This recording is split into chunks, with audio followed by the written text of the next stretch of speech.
Good evening, everybody, and welcome to April's Standards Committee.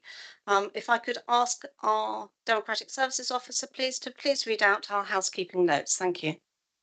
Thank you. Please note this meeting is being recorded by the Council for live broadcast and will be published on the website for a minimum of 6 months.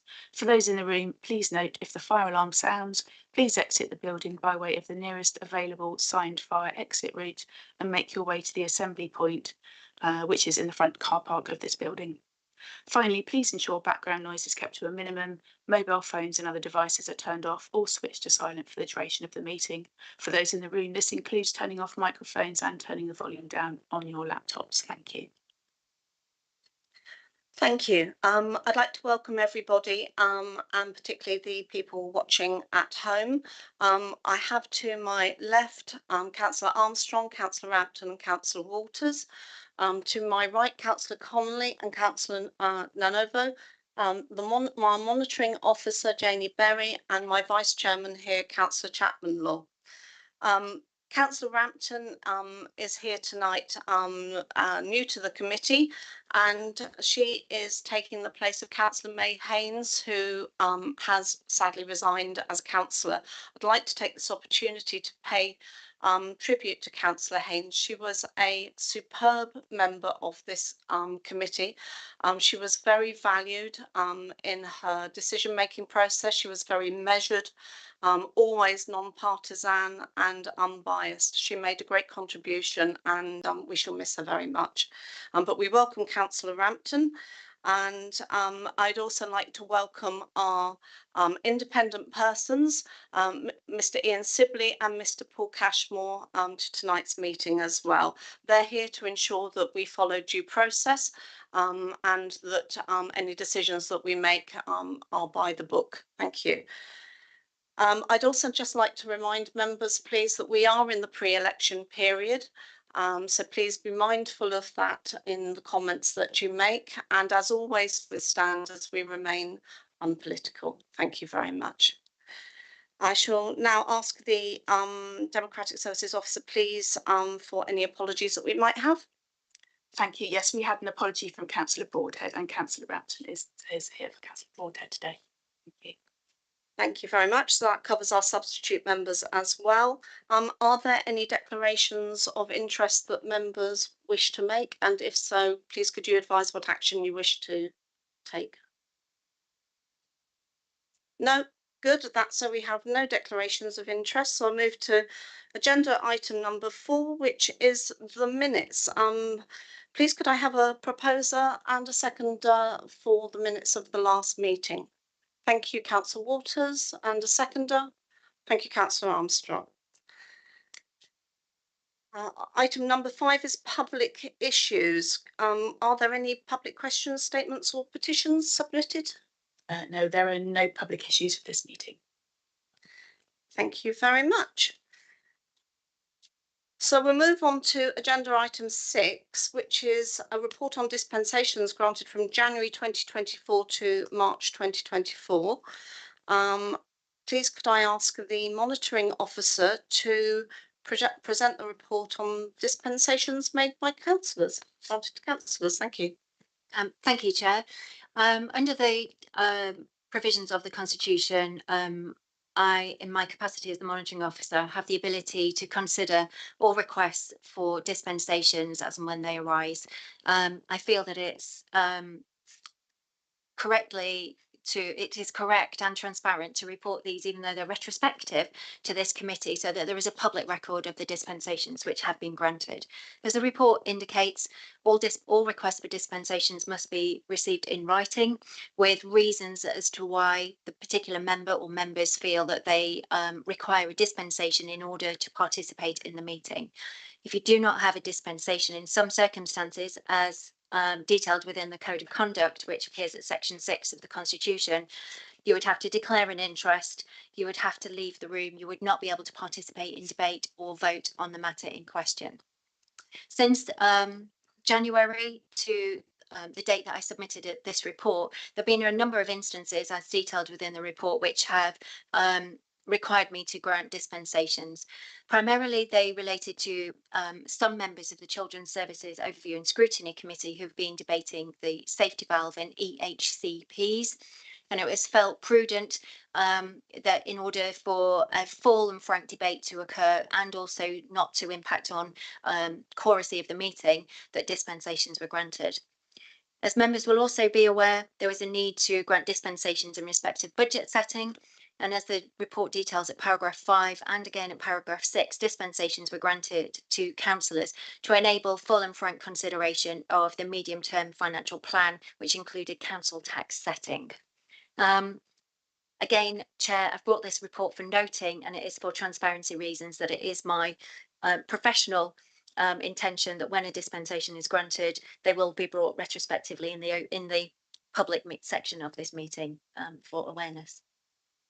Thank you very much. Are there any questions to the monitoring officer on this report? Councillor Connolly. Yeah, a few of us, I think, well, many of us were a bit surprised at the need for dispensation for the safety valve debate. I think it hadn't really, it didn't seem intuitive why there would be an issue by having a connection to somebody in the HCP. So I was just wondering if you could expand a little bit on why that was necessary. Again, it's around the nature of the interest that they have, and they had either a financial or well-being connection to either a member of their family or a close associate. And so because the aspect of well-being is not very well defined yet in local government law around the code of conduct, so there is an absence of case law at the moment that says what is the definition of well-being, and that is something that the LGA are wanting to look at request of many of us. So it was hard to differentiate. So it was because there is the EHCPs, for example, have the potential of offering a benefit or and it puts you at a disadvantage because you're in receipt of an alleged advantage or benefit by the virtue of being in receipt of an EHCP. The safety valve is an overarching programme as well, and it was hard to separate a strategic conversation in scrutiny meeting about the safety valve without giving pertinent real examples about EHCPs and around the council's approach to them and a general sort of personal impacts of it, as well as the strategic approach to EHCP. So it was quite a difficult argument. So it was felt my main priority is always going to be, if I may, Chair, to ensure that we can debate as much as possible and promote democracy rather than strangulate and frustrate democracy. And we did have quite a lot of members who asked a lot of questions in a private setting around, I've got so-and-so, I'm a teacher with experience of, etc. So there was a lot of clarity. So a dispensation wasn't granted to everyone because it wasn't required, but there were key people who we felt it was appropriate to have one. Thank you. Just one follow-up question as well. If in future there are other sort of surprise areas where it's felt that dispensation is needed, it was great, I think, that you did a dispensation in this case and people were able to debate. What's the process in future if and how is that decision made as to who would be able to participate? Chair, so it's not an automatic right to receive a dispensation. So for example, if just one member of the committee, if I may, the Children's Overview and Scrutiny Committee, if just one member had an issue, I probably would not have granted a dispensation because it did not disproportionately affect the political balance of the committee. It did not disproportionately affect the quoracy of the committee. There were still sufficient members able to attend, which would have meant that the council could have experienced quite an open debate, come out with meaningful recommendations. So there's a number of factors that you do look at. It's not just because one member has one thing and you're automatically granted it. I have to give reasons to why that dispensation is granted, and I have to look at the criteria in the Localism Act as well. Another example really is around council tax setting. It's not absolutely necessary for every member to have a dispensation because the regulations are changed, but actually it gives members comfort that they have that dispensation so that you are free to debate the council tax setting. So it's myself and many colleagues automatically grant the dispensation on that large setting to give everybody an equal platform. So it's not a guaranteed you will get a dispensation when you ask. I do have to look at the broader remit of the circumstance, the nature of the agenda, the nature of the meeting as well. So there's a lot of factors that are listed within the Localism Act that I have to consider. Thank you. Are you content, Councillor Conley? Thank you. Are there any other questions on this report to the monitoring officer, please? No? In that case, the recommendation is to note the dispensations granted by the monitoring officer during the period for the 1st of January 2024 to 31st of March 2024. Do I have a proposer, please? Thank you, Councillor Waters. Seconder. Thank you, Councillor Chapman. Is there any dissent? No, that's unanimous then. Thank you very much. So we move on now to agenda item number 7, which is Code of Conduct Complaints Review. This is our regular update on complaints regarding alleged breaches of the Code of Conduct against councillors received or concluded since the last report to the committee, which was in January this year. If I could ask again, please, for the monitoring officer to introduce the report. Thank you. Thank you, Chair. It's good practice for the Standards Committee to receive a regular update on the complaints which are being considered at this moment in time. The Standards Committee monitoring the progress of complaints is also demonstrating robust ethical governance, which is something that I'm very keen to promote for this committee. This report with the table 1 at paragraph 8 provides a high level update on the complaints which were either a legacy hanging over since the last update, which I think, Chair, was prior to my arrival, and the complaints that we have received since. There is quite a lot of complaints. I don't think it would be appropriate for me to go into greater detail in respect of this, though, Chair, if I may, I have received some comments since the publication of the agenda that perhaps we should include dates to give a time frame to help members in terms of which are legacy complaints, which are effectively hanging over from the last review that you had, and those which we've received in the defined period of the update. I'm supportive of that, Chair, if that's something that the committee want to consider. I'm certainly very supportive of that. What do members feel about this? Are we all in agreement that that would help to make there's a little bit more transparency? Our independent members, are you in agreement for that? Mr. Sibley? Totally in agreement, Chair. Thank you. Excellent suggestion. And Mr. Cashmore, are you in agreement? Yes, I'm in agreement. Excellent. Yes, so please, monitoring officer, would you kindly include that in the next report? I also feel that perhaps we should include in our report as well, maybe the complaints or an outline of the complaints that we've received or that you have received, which you've dismissed in this period as well. I think it would give us a better oversight of the volume of work that that law and governments are having to deal with on standards complaints. Would that be acceptable as well, please, monitoring officer? Yes, it would. It may be a separate table of that. So it's the complaints that haven't quite met the required standard or the trigger points to be formally classed as a complaint. I would also like to include in that the queries that myself and Richard Jones as Deputy Monitoring Officer receive. So it's kind of a nearly there but not quite, because they're equally as resource intensive in terms of either advising the members of the public who are trying to make a complaint but then choose not to, or people who just submit something but don't actually want to go through the formal process.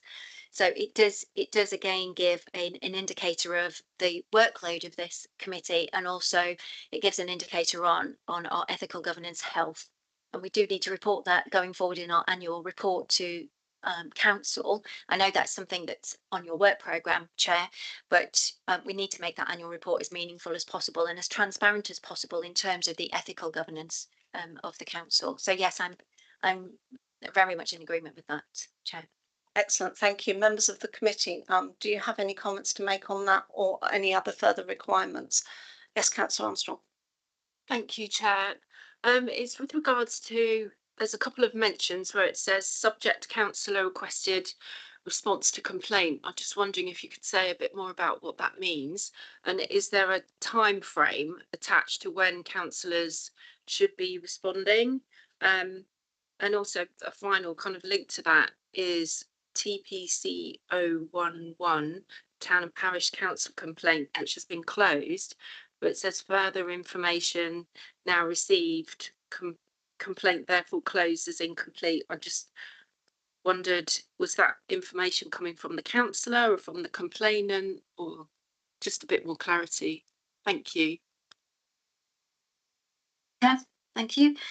In terms of when we receive a complaint, we follow the arrangements for dealing with allegations of breach of the Code of Conduct for Councillors procedures, which are contained within the Constitution at Section 6. So that they appear immediately after the Code of Conduct. So when a complaint is received, myself and the Deputy Monitor look at that and ascertain if it is a valid complaint, i.e. is it about a current serving councillor? Does it, on the face of it, appear that the complaint relates to when a councillor was conducting council business, i.e. you weren't a private individual doing your weekly shopping, for example, because that hopefully you're not a councillor doing your weekly shopping. So we do, that's just a very, very high level example, but we do ensure that it does meet the basic criteria. What we then do, in accordance with the handling procedure that we have, is that we contact the subject councillor. We advise them that we're in receipt of a complaint. Do they have any comment to make? So we ask them, and then as we follow the procedure, you'll see on page 616, councillors are required to provide information or a response within 14 days. If we don't receive a response, we do chase them up. It could be they're poorly, they're ill, on holiday, literally haven't seen our email and our request, and we also ascertain if they're okay as well, because it can be quite stressful and quite emotional upon receiving a complaint.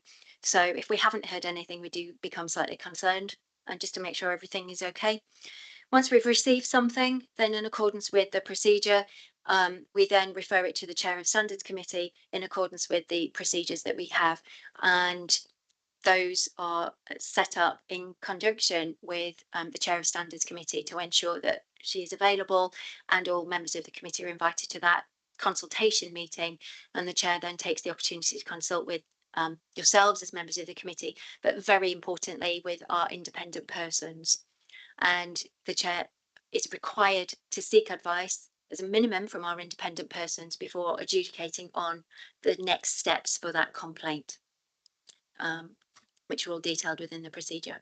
So that is the process. So when it's a subject councillor, we're awaiting information, or they've been contacted for information, it's that very early stage before the complaint in its entirety goes before the Chair of Standards Committee. So we want to make sure that there's fairness, so that the Chair of Standards Committee has both sides of the argument, if you like. So it's not just a one-sided view, and you're not just making a judgment based on very limited material.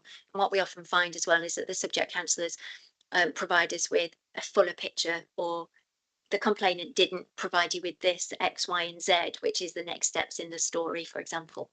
So we have found that quite useful for consideration. The town and parish councillor one, I am currently having a senior moment and can't particularly remember the details. So Chair, if I may, I will do some research and I can come back to you, or in a couple of minutes I can just do some very quick research on this. While the monitoring officer is doing her research, Councillor Armstrong, is there any other points that you wish to raise on this? No other points. I've just realised actually that my post-it note was over the word not and not now, which is quite an important little note. So it's about further information not received. So therefore the complaint was closed as incomplete. So I'm just wanting a bit of clarity on what that meant. So apologies. Thanks. Generally, that means that we've asked somebody for further information and they've not come back to us. They've ignored that, and so if we are unable to make a decision without that additional information, then that's when the complaint will be closed. But if there's anything different, I'm sure that the monitoring officer will come back to this in due course. Before I go to the independent persons on this report, are there any other questions of the monitoring officer? No? Okay. Mr. Sibley, Mr. Cashmore, do you have any comments to make on this report? Paul, do you want to go first? Yes, no, I have no comment on it. It seems fine. Thank you. Mr. Sibley? No, totally in accord, Chair. Anything that makes the process more transparent, which this obviously does, builds the credibility of the Standards Committee in the public's eyes. So I'm all in favour. Thank you very much. And I'd actually like to put on record our thanks, particularly my thanks to you both for your help and assistance throughout this process and throughout all of these complaints that you've been present in helping us when we come to our considerations of these complaints. It's very greatly appreciated. Thank you. Thank you, Chair. Monitoring officer, do you? So Chair, I'm not able to find that. It might have been just upon my arrival because I've got the details about the following one, but not that one. So Chair, if I may, I can provide an update to the committee after this meeting. So I would need to speak to the Deputy Monitoring Officer. Yes, that's fine. Is that acceptable to you, Councillor Armstrong? Thank you.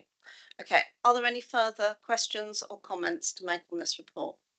No. Okay. Well, the recommendation is that the outcome of concluded complaints and the progress of those still outstanding be noted. Do I have a proposer for the recommendation? Councillor Waters, thank you very much. And a seconder? Councillor Nanovo. Excellent. Is there any dissent? No? Lovely. Okay, that's unanimous. Thank you very much indeed. So we now move on to agenda item 8, which is member training requirements for 2024-2025. The report provides the Standards Committee with an opportunity to consider the member training requirements for the forthcoming municipal year. And again, if I might ask the monitoring officer to introduce this very welcomed report. Thank you. Thank you, Chair. Again, I think it is important that the Standards Committee does have oversight in respect of the training programme for all elected members. Last year, everybody was in receipt of induction training, and we've taken the liberty of including the induction programme that everybody had the benefit of post-election. However, we are a year on. As a Standards Committee, we've been quite busy in terms of our complaints. For example, we've had 13 complaints around social media usage just in the 4 months that I've been here. And I've also received some requests from other councillors as well around training provisions going forward. So I've provided at paragraph 4 some suggestions around training that the Standards Committee may be willing to promote or host or suggest to members as a beacon of good practice about refresher training, or were you aware of, or perhaps the Standards Committee wants something slightly more formal of a refresher training programme for this forthcoming municipal year. As members will be aware, we have now established a second planning committee, and we are hosting planning committee training in April, and that is being promoted both as a refresher for current planning committee members, and you can go and just take advantage of asking those questions that you're not sure about, but it's also for any other councillors who are interested in participating in the planning process, or just general, you want to improve your knowledge and awareness of planning generally here in BCP, so you can assist your residents. You're free to attend that, and that's the 25th of April. Just looking at Jill, it's 25th of April. So we do have that. My view is that planning training alongside licensing training should be mandatory, that both quasi-judicial committees, which means that the appeal mechanism sits outside of the council, and therefore ensuring that everybody has the the appropriate knowledge and awareness about the precise conditions that apply for each of those committees, I believe is fundamental. So I have been asked that about whether it's mandatory or not. I have said ideally yes, but that might be something that Standards Committee just want to give a view on. In respect of code of conduct, I have to be mindful as a monitoring officer about the volume of complaints that we've received, not necessarily about register of interest, for example, but actually about the application of the code and its general awareness. Are people understanding, for example, the term? So, for example, section 1 is about respect. We've had a lot of comments made around section 5, which is disrepute. And we have received some around the bullying, harassment and discrimination. So I think it's appropriate for me as a monitoring officer to suggest that the committee does consider perhaps a refresher training, or we signpost members to the recorded induction training that members may have had, or just signpost, can you please read this? It's simple as, and I don't know how we conduct or host the training, but these are just suggestions. In respect of social media, I'm mindful we've had 13 complaints relating to social media in a very short space of time. For me, that is a trigger around, is there some awareness that we need to act upon? Are people using it appropriately? Not saying stop, absolutely not saying stop using social media. What we're saying is use it responsibly and use it in a way that you don't fall foul of the code of conduct. The LGA, as I've put in here, has circulated guidance to all councillors nationally around appropriate use of social media. Is that a guidance that this committee wants to promote, for example? And finally, I've had a request from some councillors as well about feeling they need to feel slightly more informed around access to information, and also the circumstances when the council applies, apologies for being a bit legalistic, but Schedule 12A of the Local Government Act, which is the various subsections or reasons as to why some information is withheld from the press and public in some meetings. And we've got a lot of new councillors, and I think there is some uncertainty about the different sorts of reasoning around exempt information. So, for example, it's around the business affairs of an individual or the council as an entity. We've also used subsection 5, which is around preservation of legal professional privilege, and there are others as well within the Schedule 12A.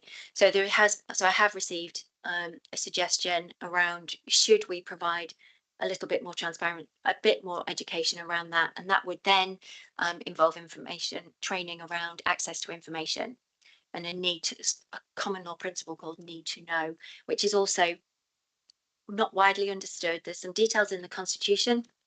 Do we need to just pick out some of these areas? So those are the suggestions that I've put forward, or that have been raised with me, or what I've observed being raised during the meetings that I've attended. I'm aware Councillor Chapman-Law was also observing a meeting where there was question marks around the use of Schedule 12A and what is an exempt information and what is not. I'd welcome views from the Standards Committee about if this is something that the Standards Committee wants to take forward in terms of a refresher training programme for the forthcoming municipal year.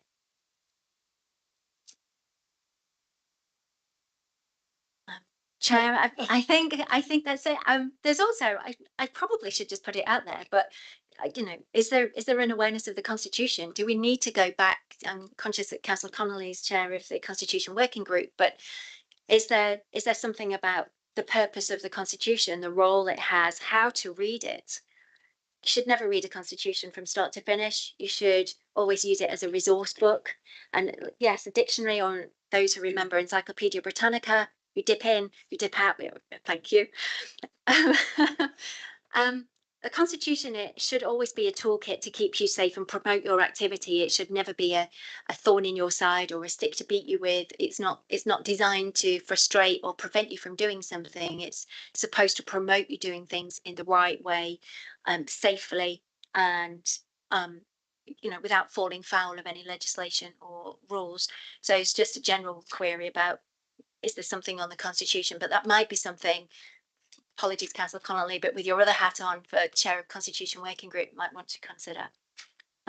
Chair, I think I'm happy to answer any questions. So it's a bit of a vague report, I'm afraid. Apologies for that. Thank you. I'd like to just say how much I think I would welcome members having some more code of conduct training, certainly around social media. We are seeing so many, and this isn't just in this council term, it was in last council term as well, so many complaints around social media and the misuse of social media, and how the written word can be misinterpreted by those reading, um, and the need to reread before posting and putting yourself in others' positions and those sort of things. It's really, really important with social media, and it is really the thorn in the side of the Standards Committee, as I'm sure my fellow councillors will agree. I'm not sure that we've had too many other complaints really around other than social media complaints just recently. I'm going to throw this open, obviously, to the committee for your thoughts as well. I notice as well that the report states in there the regular upkeep of members' register of interest. I would actually advise members as well that you should be looking at that online yourself to make sure that it is up to date, because it is still our responsibility to make sure that it is up to date, and that any updates that we have given to the Democratic Services team does actually show on our register of interest, because mistakes can happen, things can get lost, people forget. We just need to make sure that for our own purposes, so that we do not become recipients of complaints because people feel that our register of interest are not updated, that should be updated, and perhaps some training around the register of interest, a refresher training might be welcomed too. The final thing is that I'm conscious, obviously, that we have a by-election coming up. Now, I was elected in a by-election, and I was very much left to get on with training myself, which, given that I've got a local government background, and particularly in democratic services, wasn't that onerous, because there was quite a lot that I was aware of already. However, I want to be confident that whoever is elected at this by-election does receive full training, or is ensured that they are properly trained, particularly in code of conduct. I think that's going to be essential, that they perhaps have one-to-one training on the code of conduct, because that certainly wasn't forthcoming when I was elected by election. So I'm going to pass this out to members of the committee, and Councillor Chapman-Law, you had your hand up first. Thank you. Yeah, a couple of things. It's more of a statement than anything else. The licensing and planning training. I'm on the licensing committee, and I found that training quite useful as my role as a councillor outside of the licensing committee. I'm going to be doing the planning training for that same reason as well, and also so it allows me to sub. On the social media side of things, we've had some of the complaints, social media related complaints that we've had, have been dismissed. So I'm wondering if there needs to be better signposting for the person making the complaint as to what is and isn't a breach of code of conduct, to reduce the load on officers. Thank you. Yes, I mean, we have the LGA guidance, which is it's quite clear on social media.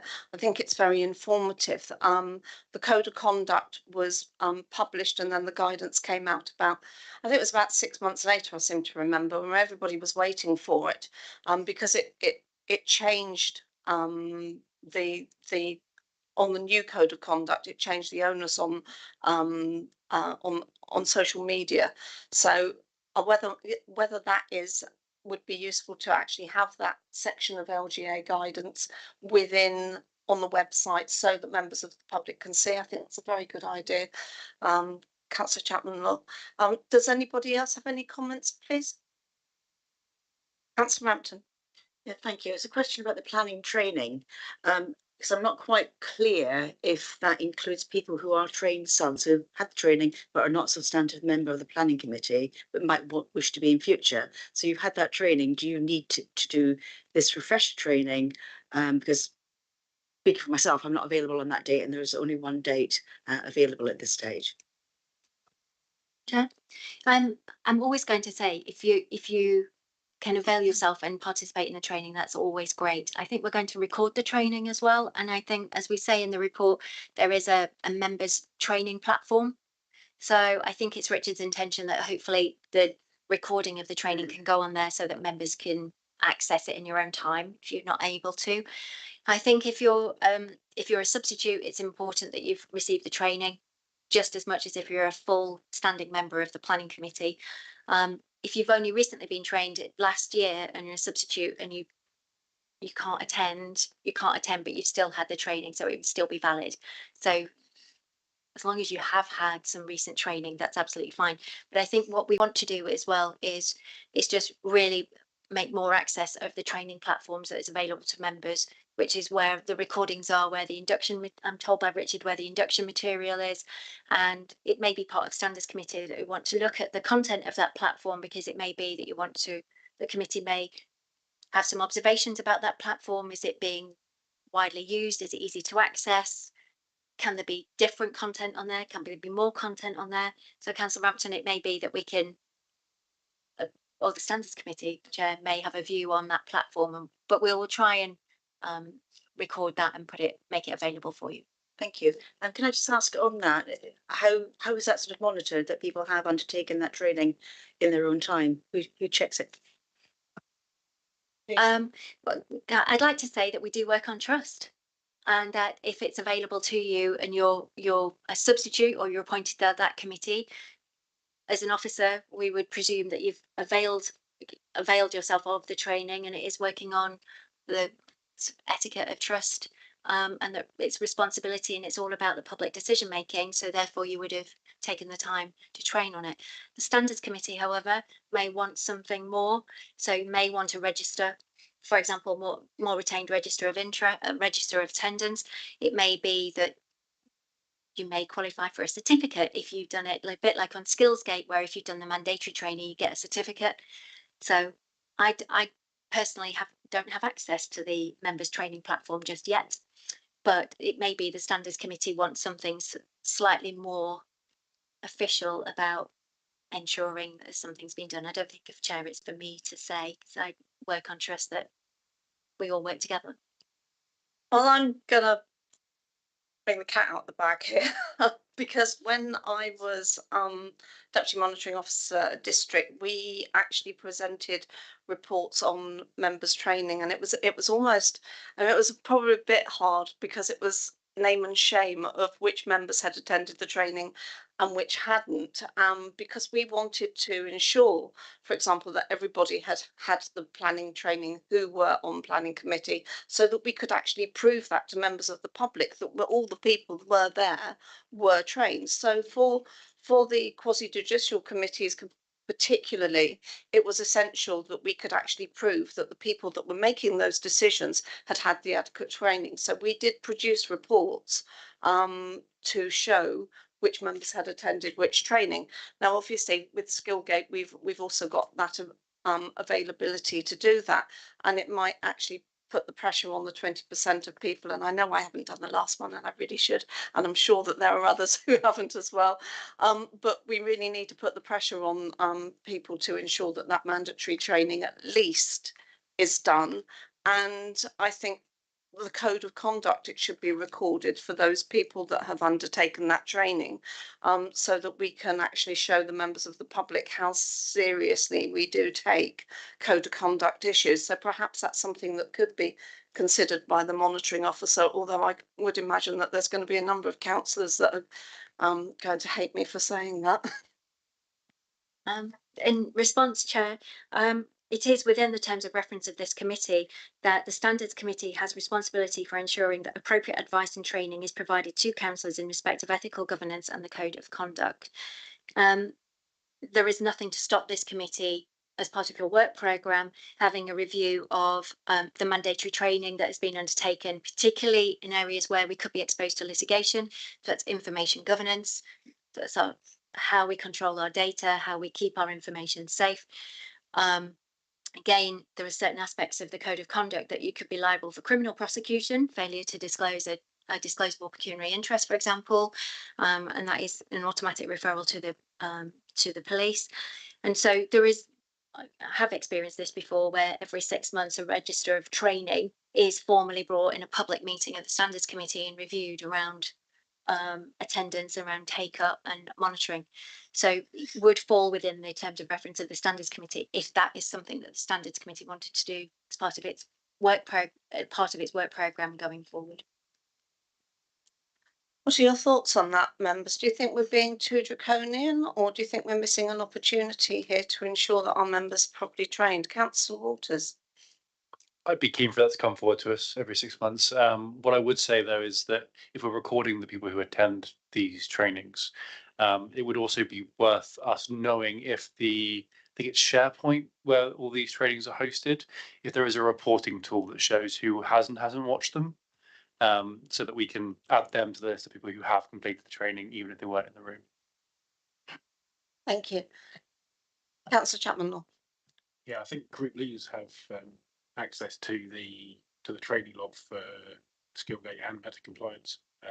But I would also like to, if we've got people that haven't done the training for 6 months, yeah, the ones that aren't just a couple of weeks behind, but actually months and months behind, and have ignored all nudges to update their training, I would definitely agree to that. Thank you. I'm aware that the political party leaders do encourage their members to undertake the mandatory training. I certainly get a nudge to say, you know, there is a new one, please make sure you do it. I'm sure others do too. But this might actually be the thing that actually forces people to do that mandatory training that, as the monitoring officer said, is definitely required. Councillor Nova.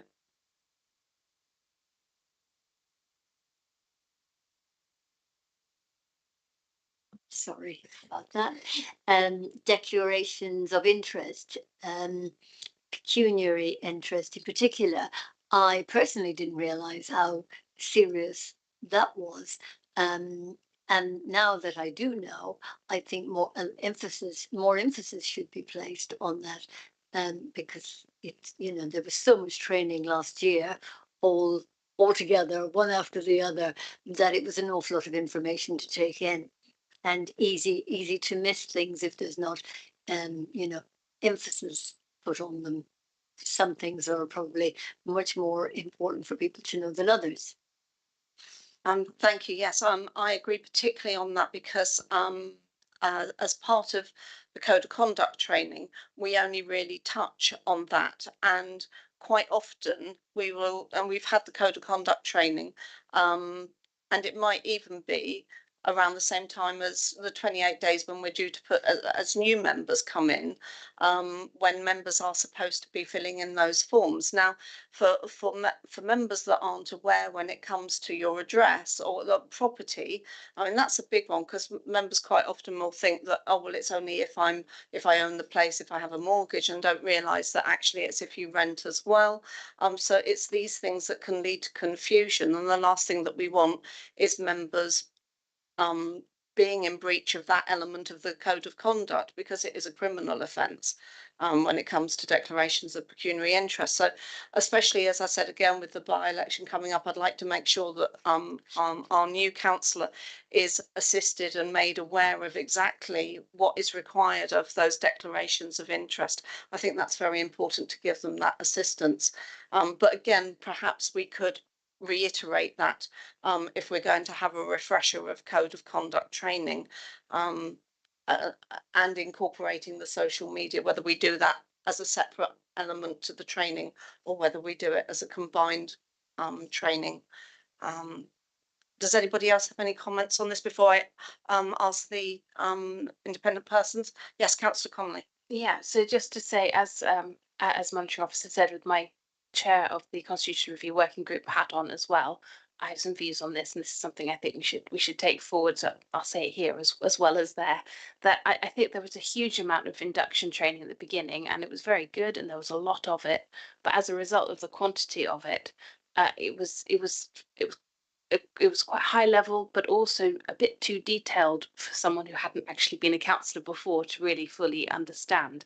So, for example, well, like with all of these things, once you've been doing the job for a little while, you'll have questions and you'll want a greater depth and you'll want to go into topics with that bit more information of having more knowledge of it. So I think it's a bit unusual as an organisation not to have a regular series of training and repeats of the training. And the idea is you could attend multiple sessions and each time you go, you can have questions and get into things in a bit more detail. So I really am a big advocate for regular continuous provision of training. I'd like to see a lot of the training we did at induction on at least an annual basis.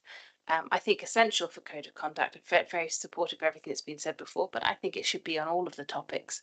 For example, on finance, it's good to have that high level training at the beginning, but then why not have it each year with an eye to that year's particular budget discussions, you know, or children's services, but this year with a spotlight on the on SEND provision. So I very much advocate that continuous provision of services. We can have that greater depth with each training. I would also mention that I think it would be helpful to signpost to where there's external provision of training as much as possible, so we aren't just hearing officers on training on their area. We can hear a little bit more about how it compared to other councils, what other councils do. So getting some external training in as well, I think is also helpful. And I think one other thing to mention is I think we should explore a little bit more on peer-to-peer training. So sharing our experience on the job and best practice and hearing a little bit. So for example, committees sharing with other, so committees sharing with other councillors areas of focus of the committee's expertise. So I think that's something we might want to explore as well. So I think, yeah, fully supportive of everything we said. I think code of conduct training really needs reiterating regularly. Thank you. And Councillor Connolly, can I ask what your opinion is, please, on the constitution training as well, and whether you think that we should have some basic training on the major elements of the constitution, how to use it, and particularly regarding behaviour in councils, in council meetings, and because quite often we find that code of conduct complaints can come from council meetings with people not fully understanding the procedure rules of council as well. Yeah, I would be supportive of that. I wonder if it could be combined with that code of conduct training we're talking about as well. It doesn't necessarily need to be its own session, but I do think being better informed on where to look for, how to inform yourself and how to navigate your way around the constitution. Again, there was a lot to take in the induction training, and you wouldn't want people to leave it there and not get an opportunity to then raise their questions again. Thank you. And the final thing before I go to the independent members is the access to information and the rules of confidentiality, and when we can exclude members of the public under Section 12A of the Local Government Act. That's been drilled into me as an officer, but I certainly think that members would benefit from an explanation and some training in that element as suggested by the monitoring officer. Councillor Rampton, your thoughts on that, please? I agree. However, I also think members of the public need to be made more aware of those rules. There have been a number of complaints recently on social media and in my inbox and no doubt others' inboxes because of a perceived, how can I put it, bias, and that is probably because people don't understand how it should be. So I think there somehow has to be some sort of communications out to members of the public to help them to understand as well. Thank you. That's a really good point. Can I ask a question, because I've not looked, so please excuse my ignorance, but is there anything on the website regarding the categories for exemption and when they are likely to apply? Is there anything, monitoring officer, please? Chair, I don't think so. I think it would just be a direction to the Constitution, because all the details are contained within the Constitution. And again, as Councillor Connolly has said, it's quite a lot to take in if you're not sure how to. operate around the constitution, it could be quite hard to find. So that's something that we could definitely look at, and we could link it in with the public participation element, so that is a frequently hit, is that the right phrase, a frequently hit area of the website about how to participate. So that might be the right area of saying, by the way, there are some areas where you can't participate, and so we could, in use of plain English, probably expand on that public participation section, because we know that that is frequently visited. That sounds like a really good idea.